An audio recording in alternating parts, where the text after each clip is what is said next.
Magandang araw po sa inyong lahat mga kababayan at ito nga mga ka-review natin. Finish ka na, Subiri. Nako, bunuan na, kumanta na.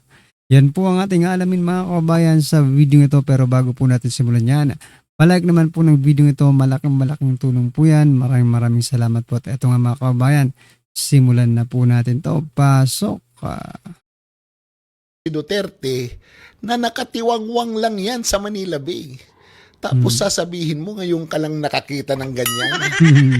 Sa Mars ka ba tumira? Correct. Kung totoong sinabi niya yan, ha? Talagang nakakaputang ina talaga yung sitwasyon natin ngayon. Opisyal na magyayabang na, wow, grabe. Ngayon lang ako nakakita ng ganung karaming basura. Wala Ewan na ko sa sa'yo. hulog eh. Wala na sa hulog mga kababayan, no? Kaya nga sila, last vlog, di ba sabi ko, grabe naman, pinagmalaki pa. Oh, di ba? Mhm. Nakakaputang ina! Delikado si Bunuan. Bakit? So yun nga mga banateros, ay good news. Etong Korte Suprema ay pumalag kay Martin Romualdez at kay Bunuan. Siyempre, kasama na natin din si Marcos Jr. Dahil ito nga si Mr. Bunuan, dating DPWH Secretary Bunuan, hindi po pinayagan ng Korte Suprema na maging state witness. So bakit siya magiging delikado? Kasi nga, baka pwede niyang ilaglag etong si Marcos Jr., Martin Romualdez dito. Kaya pala nilalaglag na ni Bunuan si Zubiri. Mamaya papakita po natin yan ha. Sa maanumalyang flood control scam. Baka masaksihan na naman natin, baka matunghayan na naman natin ang mga nangyari, katulad na lang ng nangyari kay Cabral. Malamang sa malamang, etong Ingat si lang. Bunuan. Dapat mag-ingat si Bunuan mga kababayan. Kung yan po ang plano niya, dapat po siya mag-ingat, di ba? Ng korupsyon, nakawan na nangyari sa gobyerno, tapos magiging state witness kang hayop ka. Di ba? Ang pangit naman nun. So napaka-goods po ito, ang ganda po nitong desisyon ng Korte Suprema. At yun nga, ang aabangan natin dito ay yung laglagan ng dalawang panig ni Bunuan at panig ng magpinsang Marcos. Correct. So ilaglag mo na ang dapat mong ilaglag. Ikaw, di ba? So kung ako sa'yo, ilaglag mo na hanggat hindi ka pa inunahan. Dalawa lang patutunguhan mo. Pwedeng mangyari sa'yo yung kay Cabral or pwedeng mangyari sa'yo Kay Mima. ay makulong. Ilalaglag mo ng mga yan kasi alam nila. Baka naman yung kay Mima, no? May maalis siya. Baka ganun din ang gusto ni Bunuan. For example lang, di ba? Magdidiin sa kanila at may panibago na naman silang poproblemahin. Kaya bago pa lang ikaw nilang problemahin ay baka unahan ka na. Kaya ako sa'yo, Bunuan. Kung ano man yung mga nalalaman mo, ilabas mo na. Kasi Go na kapag yan, go. naunahan ka ng dalawa, yari ka. Hindi mo ilalabas. Ayan, no? Bunuan, Subiri was Senate Teka lang ito si Bunuan, mga kabayan. Nilaglag na si Zubiri. Tingnan po natin yung news sa Daily Tribune, mga kabayan. News update, no? Kahapon po ito, mga ka-review natin. August 12, 2028. Bunuan. Zubiri was Senate contract for 24 billion pesos. DPWH Leadership Fund. Eto na. Mukhang kumakanta na nga itong si Bunuan, mga kabayan. Pero teka lang, nakakapagtaka naman kung si Zubiri ang tinitira ni no? Anyway, as long as kumanta ka lang Bunuan, no? Ay isa-isahin mo na sila. Diba? Kasi medyo delikado rin yung stand mo ngayon, diba? Maganda na ito. At least merong nangyayari, mga kababayan. contact for 24 billion DPWH Leadership Fund. 24 billion, ha? 24 Subiri daw billion. Ito po si Bongbong Marcos, magsasalita siya dito mga ka-reaction. At alam nyo naman kung ano sasabihin niya dito. Sige. Pagka natin, ha? Pagka natin. Pakingge. Manggagaling sa kanyang bibig mismo na first time mangyari sa Pilipinas to. Ang nangyayari sa ating bayan sa pagbahay, first time daw sa Pilipinas. First time na nangyari rin mo. 3 days ago, napuno. Inamin niya, 3 day. first time daw po nangyari sa Pilipinas na first time na nangyari rito. 3 days ago, napuno itong Parañaque. Dito sa Parañaque nangyari ito eh. Dati hindi nangyayari yan eh. Dati hindi. Pero dahil una-una, madaming basura, nasira pa yung trash trap.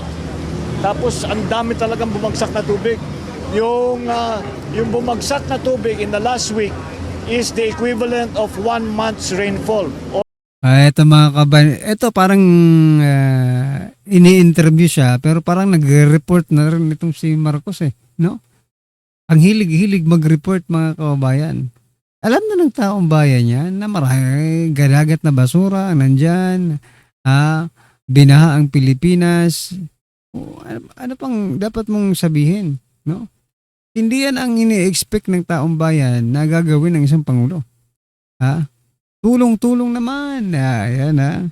Hindi po yung palagi ka na lang nagre-report. Diba?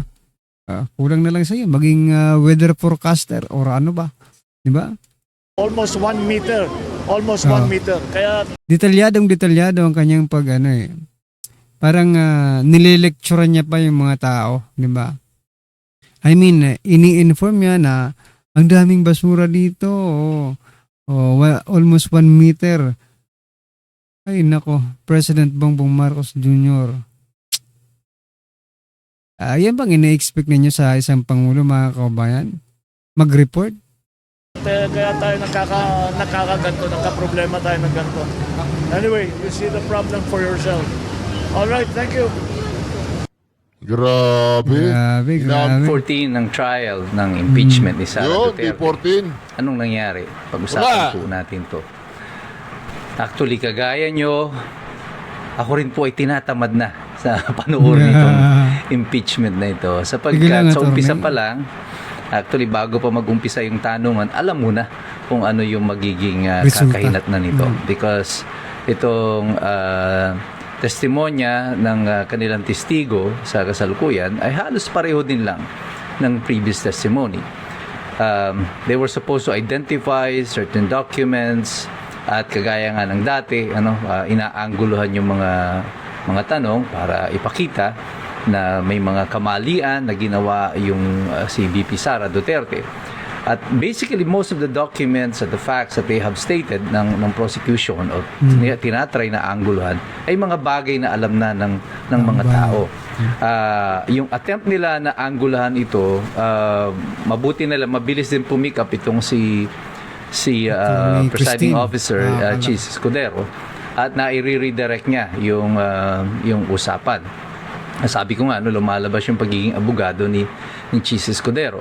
Kasi agad niyang na-pick up yung pag-aangulo na ito tungkol doon sa mga resibo, mga ARs, yung tungkol lalo dito doon sa mga nung in-identify yung mga submitted activities ng Office of the Vice President. At sinasabi ni Attorney Lorne Capunan na baka daw mga confidential daw siguro yung mga pamimigay ng bigas, pamimigay ng supply, at kung ano pang mga activities. And then Senator Chis Escudero conclusion lang pala clarified this to the witness na yung sinasabi na yun na activities, ito yung mga aktibidades na ginawa ng Vice Presidente na naging posible dahil naggawa sila ng previous surveillance. At nangyari ito na successful because of the previous surveillance activities na naging ligtas yung Vice Presidente. At dito magkakaroon na ng difference of opinion with the COA auditor later on. I think matatouch ito sa cross-examination kasi sinasabi niya na ang evidence of success daw na hinahanap niya dito ay yung dapat may nahuli, may payment of reward doon sa nagbigay na information, which is actually not accurate, because yung success na sinasabi dito is to be able to hold the activity nang walang nangyayari sa iyo is already a success. Pag na-prevent mo yung any possible untowards incident against the Vice President or any other public official who may be part of that activity, then that is a success. And I would suppose na pagdating sa cross-examination ay pag-uusapan yan. I mean, would you imagine, ang haba ng diskusyon nila tungkol dun sa stipulation of documents. At ano po yung stipulasyon na yun? Stipulasyon po ay yung pagpayag ng depensa doon sa proposal ng prosecution na itong mga dokumento na hawak nila at ipapakita doon sa testigo are genuine documents. Siyempre, kung ako yung depensa, hindi naman ako mag-i-stipulate ng lump sum doon sa 10,000 mga dokumento. And bakit naiinis ang prosecution dito? Because alam nila, kapag na-drag on yung hearing na to because of this identification pa lang of the documents, lalong mawawala ng interest ang taong bayan dito. Napaka-boring na nga ng hearing, tapos gugugulin mo pa ito sa pag-identify ng mga documents, lalong magiging boring. Very telling po dito is the fact that as of today, wala pa silang naipipresent ang ebidensya na yung pera nga na sinasabi na galing sa confidential fund ay ninakaw. As a matter of fact, napaamin din ang witness kanina na yung So, eto mga kabayan, no? Wala pa, eto, personal opinion mga karabin natin, no? Sa kabuuan po ng impeachment, no? Wala pang tumatak, sa utak ng mga Pilipino, sa isip ng mga Pilipino, na yung sinasabi ng depensa ay talagang tatatak sa sa isip, no, ng mga Pilipino. Wala pa akong nanonotice na grabe, pasabog ba yung mga pasabog nila na talagang sabihin mo, ganun pala yun, di ba? Wala pa. Wala tayong naririnig na ganun pa. Wala pa tayong na-experience na pasabog ng prosecution, di ba? Instead, ang tumatak po sa isip ng mga Pilipino sa impeachment hearing na ito, mga kabayan, alam nyo kung ano? Yung pagtulo ng sipon, di ba? Tapos yung paglalaway ni Luistro. Yung po mga tumatak. Tapos yung isa pa, niregla si Kapunan, di ba? Yun po yung mga tumatatak sa isip ng mga Pilipino eh. Bumula yung bumula yung bibig ni Luestro. Ayan po yung mga tumatatak sa atin, sa ating isip patungkol po dito sa impeachment na ito. Pero kung sasabihin po nilang pasabog, grabing pasabog, wala pong diba? They cannot convict, no? VP Sara sa mga ganyang tirada nila. Yung kanilang mga notice of disallowance is still not yet final at hindi nga nila binigyan ng pagkakataon ang Office of the Vice President or yung as secretary, na makapagpaliwanag at automatic binigyan agad nila ng notice of disallowance and therefore ngayon pa lamang ito tinidinig at meron pang period to appeal. So we are discussing here dito sa kanilang testimonya ay kanilang mga obserbasyon na hindi pa pinal and yet nagsampa na sila ng kaso for impeachment base sa isang bagay na hindi pa pala tapos ang proseso kahit doon po sa Commission on Audit. And that fact is malinaw sa taong bayan. Kanya po patuloy na nawawala ng interes. Paano ko nasabing nawawala ng interes? Alam niyo, pinapanood ko kanina, hindi yung tanungan Tiningnan ko yung viewership up to the end. Ang pinaka mataas yata niyang reaction was about 7,000. Mga 1,000 na mga comments. That is very low for a national event. That will be translating, usually yung reaction is about 10% of the viewership.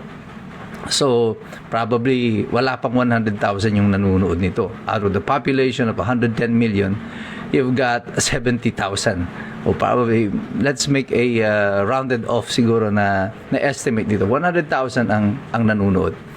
In terms of viewership at saka propaganda-wise, I think this is a lost cause. The only hope of the process. Ano po bang pinupoint out dito ni attorney, mga kabayan, no? Ibig sabihin lang nito, mga karibin natin, nawawalan na po ng interes, no? Nawawalan na po ng interes yung taong bayan sa pakikinig dito sa hearing na ito. Hindi lang naman po sa kanila kahit kayo malalaking content creators, mga nagka-cover ng hearing, no? Million po yung niya. For example na lang si PH Update, mga kabayan, di ba? Bumaba rin yung views sa mga coverage niya sa sa impeachment. Bumaba din no? Ibig sabihin talagang nawawala ng interest yung taong bayan. Prosecution here is to be able to generate enough public interest in these hearings na para doon sa mata ng publiko na nanunood ay masisiraan nila si Sara Duterte at mawalan siya ng kredibilidad. And I think in that PR side, the prosecution is failing. And evidence-wise, the prosecution is still failing. Because hanggang ngayon, day 14 na tayo, after 350 million pesos na nagastos dito sa impeachment, ito pa rin tayo.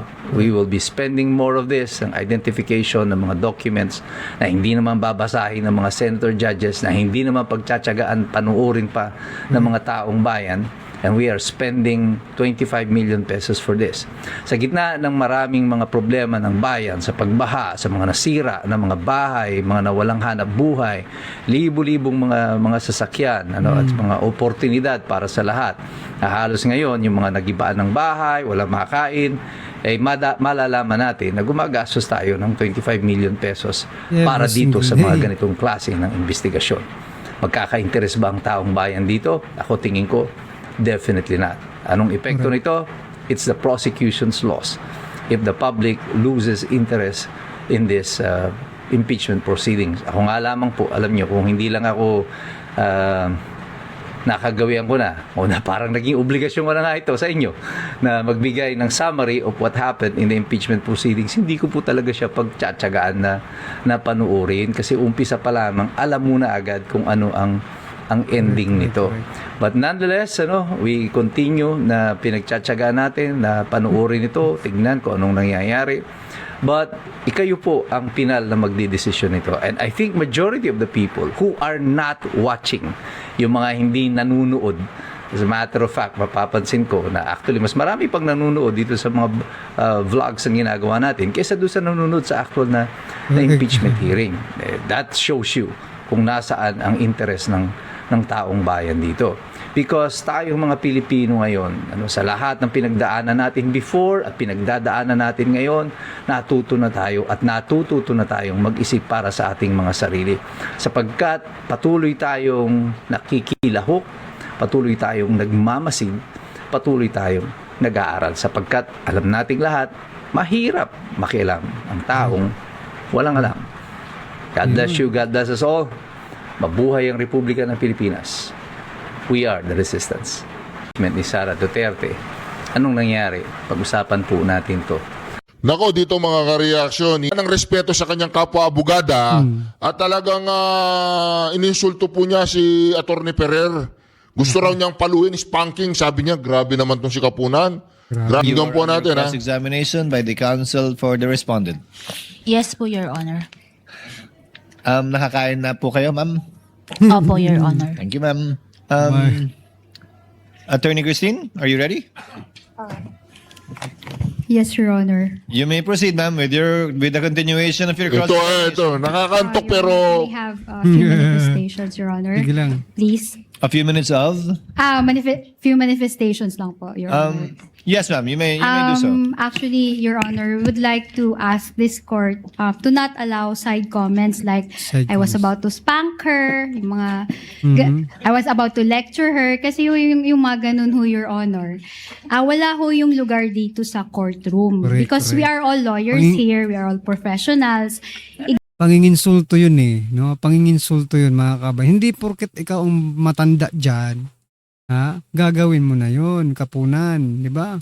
Panginsulto yun sa kapwa mo abogado. Abogado ka lang din, di ba? Galang naman ho natin yung kapwa natin na lawyer. Halimbawa, at kagaya nito, mas matanda ho sa akin si Atty. Tama, Kapunan. matanda na She yan. has more years of experience. She has 48 years. I have 15. We should learn to respect each other and refrain from making side comments, so Your Honor. And that was captured by the media po. So, that is our request, Your Honor, to just, remind the counsel not to make those kinds of remarks. Thank you. Attorney Kapunan already, although you are correct, it was already heard since we're on TV, Attorney Kapunan withdrew that statement earlier, if I remember. Hindi, nasabi. Kahit pa i-withdraw, nasabi na kahit pa i-strike yan di ba? Nasabi na, napag-usapan na yan dyan na bawal ang mga ganyan. Di ba? O bakit ginagawa pa rin ni Kapunan, mga kababayan? No? Alam nilang mali. Pero bakit sinasabi nila? Para ma-pick up ng media. 'Di ba? Kasi kahit sabi natin, strike out from the record. Pero nasabi na eh. Yung media, may strike out ba ng media yun? Hindi. Bakit? Sinabi mo eh. 'Di ba? Mas big news pa yun sa kanila. 'Di ba? Malaking balita pa yun sa kanila. Bakit, mga kababayan? Yeah. Kasi parang magkakaroon ng dramatization, 'di ba? Yung pagbabalita nila magkakaroon ng context of dramatization or isi-sensationalize nila para maging boom, 'di ba? Mag-boom yung mga linalabas nilang balita. Kasi Kapunan, kahit matanda ka, rumespeto ka naman sa mga kapwa mo, attorney, abogado. Sabi na gago talaga to. Gago. Tanda-tanda na niya itong Kapunan na to.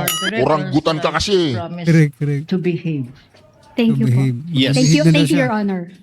Thank you. To both parties. Duwag ka naman pala Kapunan eh. Tatapang-tapang ka tapos behave ka kasi. Hindi ka lang ulyanin, oranggutan ka, kamukha mo si Elton Gado, kayanin, walang hiunan, Yes, Your Honor. gaga ka. Kindly do so, ma'am. You may proceed Kapunan, when isa you're kang ready. gaga. Ms. Eileen, kindly answer the cross-examination questions of Attorney Christine. Yes po, Your Honor. Pasensya na po kayo mga ka-reaction ha. Ibinibigay lang natin ng due para kay Kapunan. Wala siyang respeto. Correct. O yan, sige. So, Gusto ko to sa Attorney Christine, no?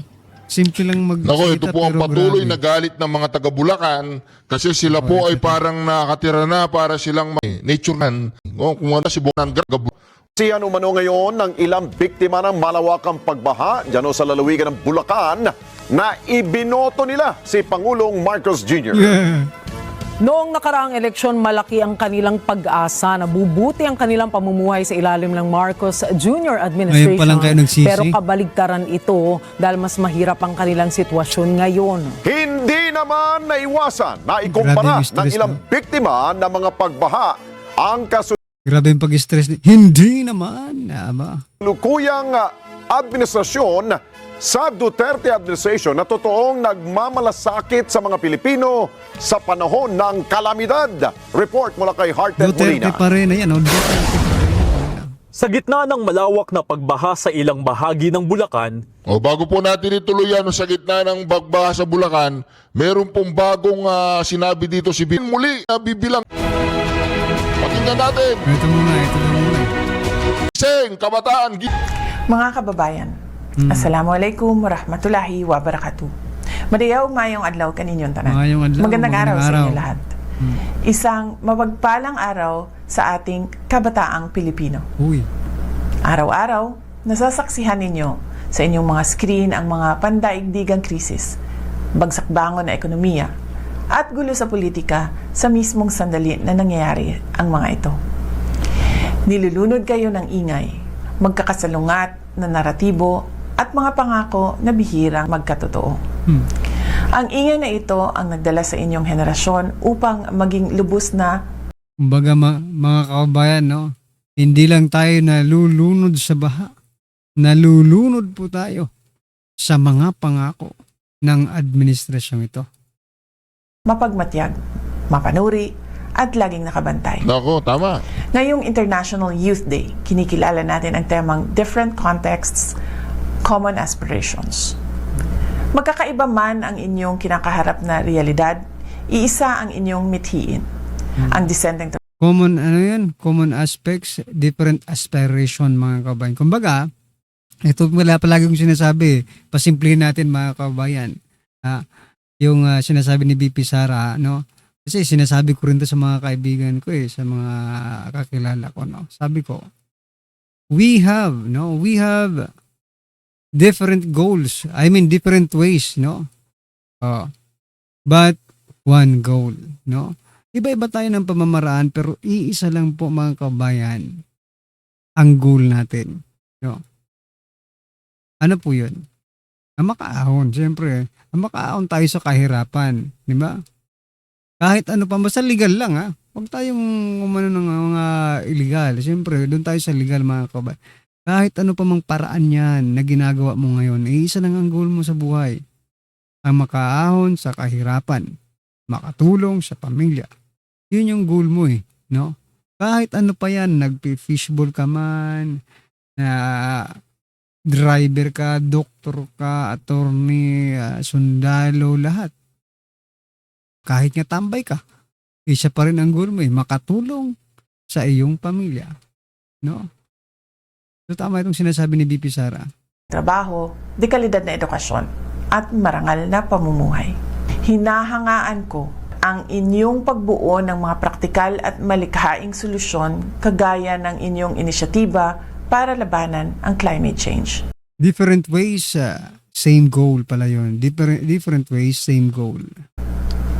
Hindi kayo naghihintay na ayusin ng isang sirang sistema ang sarili nito. Gumagawa kayo ng sarili ninyong espasyo upang humingi ng pananagutan. Our job is to ensure you have the security and opportunities to build the nation you deserve. Your role is not just to inherit the future, but to defend the truth of the present. Patuloy ninyong gamitin ang inyong boses at manindigan. Ang inyong pagiging mapagmatyag ay isang mahalagang sandigan ng ating demokrasya. Sa ating mga kabataan, mga kababayan, mahalin natin ang Pilipinas. Ibalik natin ang tapang at malasakit.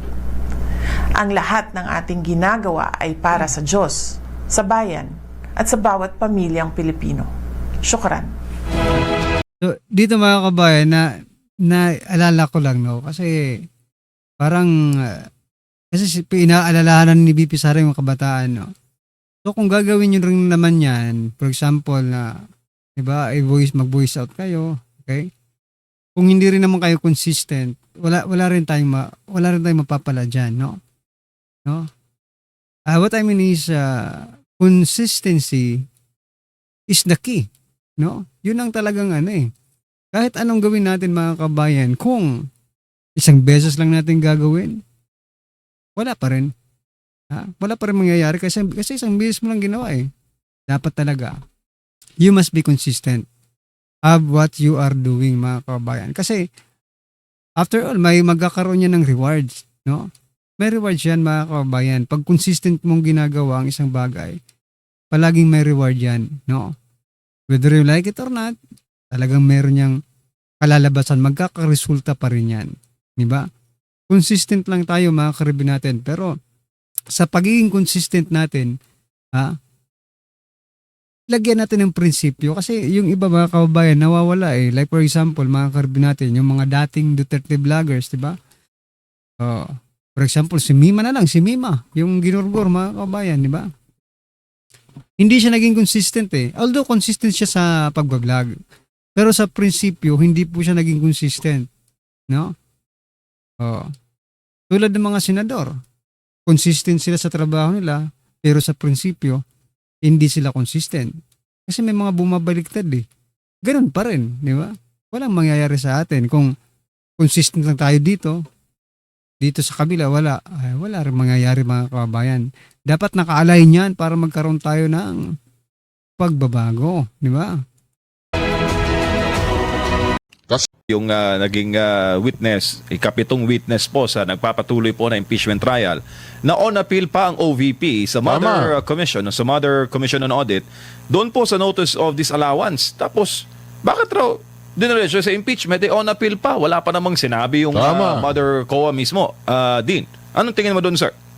Magandang small victory yan on the part of the defense. Magandang point yan kasi later pag nagkaroon na ng summation yan, sasabihin ng defense na falsus in uno, falsus in unibus, no? So kung may mali dito, mali doon, baka mali lahat itong correct. Accusation na ito. At para tulungan tayo na himayin ang Day 14 na impeachment trial, makakasama natin si Attorney So ayan mga kabayan, no? Tama naman yung sinasabi ng attorney. Kung sa simula pa lang may mali na, di ba? Malamang yung resulta niyan ay mali rin mga kabayan, no? Kasi parang yan di ba? Parang perfect science, di ba? Yung math. No. Kapag mali na yung sinagot mo, hindi mo na mababago yan. Pero dito sa mababago pa. I mean, yung gusto ko lang i-point out mga kabayan, yung resulta, hindi po yung proseso. Baka sabihin nyo, pero perfect science, pwede pa nang baguhin, no? Yung resulta mga kabayan, no? Yung sinasabi ni attorney na kung mali dito, malamang mali rin ang magiging sagot. Yun ang perfect science. Mali na, mali pa. Diba? Anyway, nagugulo na siguro kayo. Anyway, ano pong masasabi niyo dyan mga karabin natin? Just comment down below. At syempre, huwag pong kalimutang i-like ang video nito. Malaking tulong po yan. Maraming salamat po.